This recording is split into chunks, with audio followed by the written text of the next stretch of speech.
নিরাপত্তার কথা বলেছিল বাংলাদেশ, শাস্তি পেল বিশ্বকাপ থেকে বাদ পড়ে। এবার সেই সিদ্ধান্তেই 2036 অলিম্পিক আয়োজন নিয়ে চাপে ভারতের নিরাপত্তা ইস্যুতে খেলতে না চাওয়ায় বাংলাদেশকে বিশ্বকাপ থেকে বাদ দেয় আইসিসি।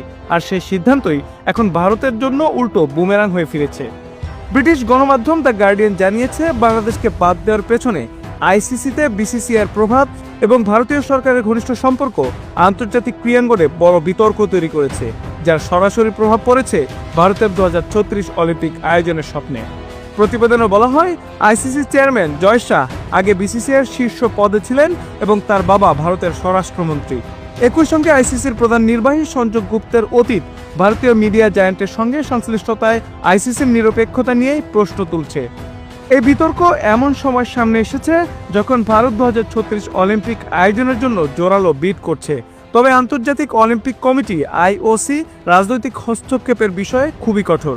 গার্ডিয়ানকে আইওসি সূত্র জানিয়েছে, কোনো দেশের সিদ্ধান্তের কারণে যদি বয়কটের আশঙ্কা থাকে তাহলে সেই দেশকে অলিম্পিক আয়োজনের দায়িত্ব দেওয়া কঠিন। বাংলাদেশকে বিশ্বকাপ থেকে বাদ দেওয়ার ঘটনায় পরিস্থিতি আরও জটিল হয়েছে। প্রতিবেদনে বলা হয়েছে, বাংলাদেশের প্রতি সংহতি জানিয়ে পাকিস্তানও বিশ্বকাপ বয়কটের কথা ভাবছে।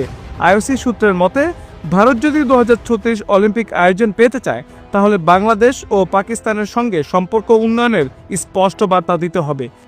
নইলে নিরাপত্তার কথা বলায় বাংলাদেশকে বিশ্বকাপ থেকে বাদ দেওয়ার সেই সিদ্ধান্তই ভারতের অলিম্পিকের স্বপ্নে সবচেয়ে বড় বাধা হয়ে দাঁড়াতে পারে।